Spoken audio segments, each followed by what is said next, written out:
Hey guys, it's Robert at CBM Designs. Just here hanging out. Kind of bummed out that TOMS isn't doing their thing this year, but welcome to my place. We build anything from mild to wild to anything you want. Basically anything a Bronco takes. I've done this for 20 years and worked my normal job, 410s all week, and then I worked 3 days a week out of my shop at home. I actually fought it for a long time, not doing it, because it was my hobby.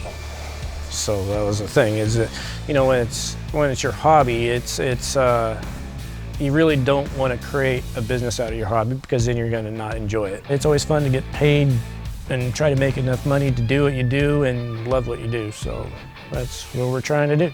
I got tired of seeing people getting their rigs kind of screwed up from other shops that didn't know what they're doing, where I think a lot of normal mechanic shops it's just a car to them.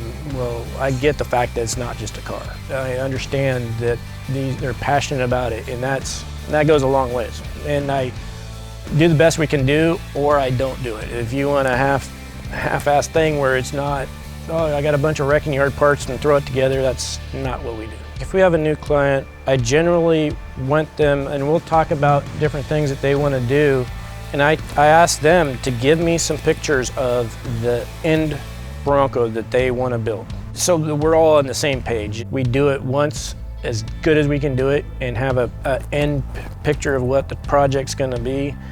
And that's what we strive for, even if it takes longer to do it right. Everybody knows the yellow Bronco, and that is what we test with. We run that truck really hard. There's a reason, and most of that is to see what breaks. I've learned a lot in the past on making mistakes that a lot of people do, where you kind of build stuff like, oh, it's not gonna be that hard, I'm gonna run a big tire, but I'll take it easy. Well, then you break your Dana 44 because you got too big a tire. Well, if you drive a certain way, just invest in 1-ton stuff or heavier axles, and now you're done. You're not building it twice. It's never good to have somebody build a truck and now it's always broken because of their driving style or what they're trying to do. I try to build the truck that they can handle and not have to be that guy on the trail. And we do a lot of nice rigs that are trail worthy. I mean, you can have nice paint, you can have a good looking truck if you protect it correctly with rock sliders, and if you build it right, it really doesn't get beat up. Everything is possible in these things, and I mean, my Bronco, I got 42s,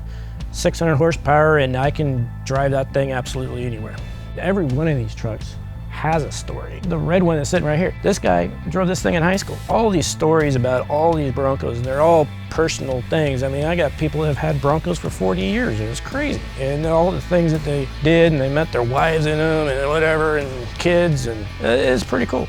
And it's pretty rare, I think, to have a vehicle that can have that much history in a family. And a lot of these guys are, you know, they're getting to be, you know, 50, 60 years old or whatever, and they want to give these things to their kids and have them experience what they've experienced. They want to build it to where their kids can go, okay, now I can do this. It is pretty cool. You mess up somebody's Bronco, you're going to not be in a good way.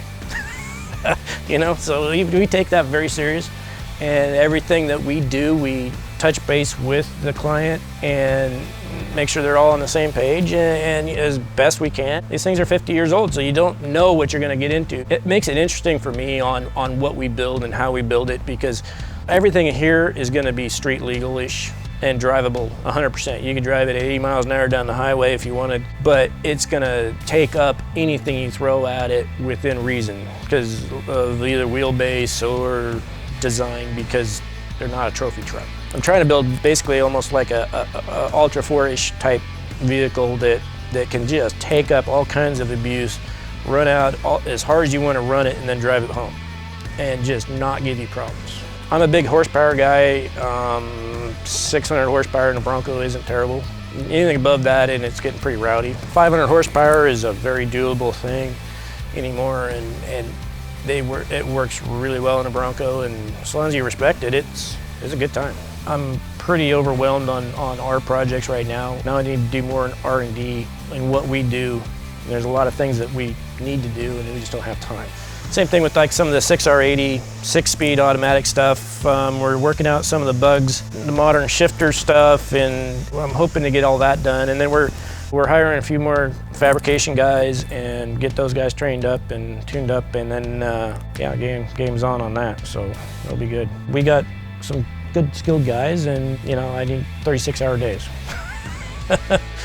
Yeah, so 6 days a week just isn't enough. So what are you gonna do? The building's 6,000 feet that we have here. If things go well, I wanna start investing in my own building. I wanna get to the next level altogether. Right now I have 10 Broncos that are trying to get in the shop that we don't have space for. I can't even have my own Bronco down here. So this next year is gonna be really exciting, seeing what we come up with. So we have a YouTube channel and a Facebook page and a small Instagram thing, and I'm terrible at uploading stuff. I'm just south of Portland, Oregon. Our phone number is 503-502-3157. I just like to build badass stuff, and that's what we do. Anything you guys need, give us a call, give Tom's a call, make that happen.